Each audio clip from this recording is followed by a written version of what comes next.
খুনিকে safe exit দিয়েছে তারা জাহাঙ্গীরকে অপসারণ করে তাকে রিমান্ডে নিলে সব খবর পাওয়া যাবে যে হাদিকে যারা হত্যা করেছে, যাদেরকে সেফ এক্সিট যারা দিয়েছে, তারা এই সরকারে অধিষ্ঠ রয়েছে। ওই সরকারের স্বরাষ্ট্র উপদেষ্টার কারণে এই হাদির খুনিরা আজ দেশ ত্যাগ করতে পেরেছে।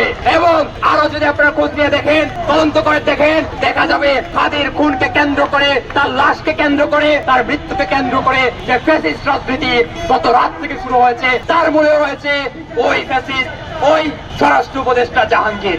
আমরা বলতে চাই, মানুষের জনগণের জীবনকে অনিরাপত্তার জন্য তাকে পদত্যাগ করতে হবে, তাকে অপসারণ করতে হবে। প্রতিটি ঘটনা একদম সূক্ষ্মভাবে বের হয়ে আসবে। যদি জাহাঙ্গীরকে অপসারণ করে সারা দেশের আইন শৃঙ্খলা পরিস্থিতির অবনতির দায়ে, ষড়যন্ত্রের দায়ে তাকে যদি গ্রেফতার করা হয়, তাহলে সব খবর মিলে যাবে। তাকে রিমান্ডে নিলে সব খবর পাওয়া যাবে কারা আসলে ওই প্রথম আলোতে হামলা চালিয়েছে, কারা আসলে ডেইলি স্টারে হামলা চালিয়েছে, কারা আসলে এই ফ্যাসিবাদী লড়াইয়ের সময়ে আমাদের অগ্রজ সহযোদ্ধা নুরুল কবিরকে আক্রান্ত করেছে। সবকিছু পাওয়া যাবে ওই স্বরাষ্ট্র উপদেষ্টাকে যদি আপনারা গ্রেফতার করেন। আমরা বলতে চাই, বাংলাদেশের গণতন্ত্রকামী মানুষ এখনো মারা যায় নাই। জোর আছে, যার বেশি শক্তি আছে, সে চাইলে সবকিছু করা সম্ভব।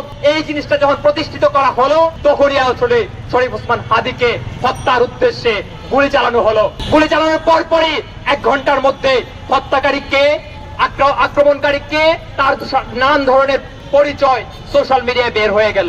কোন গোয়েন্দা বাহিনী সেই কাজ করে নাই, গুলি ঠেকাতে কোন গোয়েন্দা বাহিনী কাজ করে নাই, বরং আমরা দেখেছি গণমাধ্যমের কর্মীরা সেই কাজটা করেছিলেন।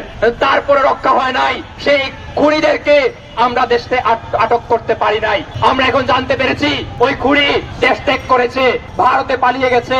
ভারতে পালিয়ে যাওয়া 5 আগস্টের পর থেকেই সেটা অব্যাহত আছে। কাদের তত্ত্বাবধানে নিরাপদে সন্ত্রাসীরা দেশ ত্যাগ করতে পারে? 5 আগস্টের পর আওয়ামী লীগের এমপি মন্ত্রীরা একের পর এক সীমান্ত অঞ্চল দিয়ে নিরাপদে দেশ ত্যাগ করেছে কাদের ছত্রছায়ায়? আজকে যারা তাকে হত্যার উদ্দেশ্যে গুলি করেছে এবং খুনিকে সেফ এক্সিট দিয়েছে তারা, এবং 5 আগস্টের পরে আওয়ামী সন্ত্রাসীদেরকে দেশ ত্যাগ করতে যারা দিয়েছে, তারা একই পক্ষ, তারা সরকারে আছে। তারা সরকারে থেকে একের পর এক পরিকল্পনা করছে বাংলাদেশের জনগণের জীবনকে জাহান্নাম বানিয়ে দেওয়ার জন্য।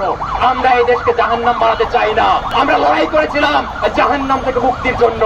ওই হাসিনার যে স্বৈরাচারী শাসন, যে ফ্যাসিবাদী দুঃশাসন, তার বিরুদ্ধে দাঁড়িয়ে আমরা এখানে কথা বলেছিলাম দিনের পর দিন। কিন্তু আমরা দেখতে পেলাম অভ্যুত্থান পরবর্তী সময়ে একটা গোষ্ঠী, ধর্মীয় ফ্যাসিবাদী গোষ্ঠী, ধর্মীয় রাজনৈতিক দল, তারা এই দেশকে জাহান্নাম বানানোর পায় তারা করছে।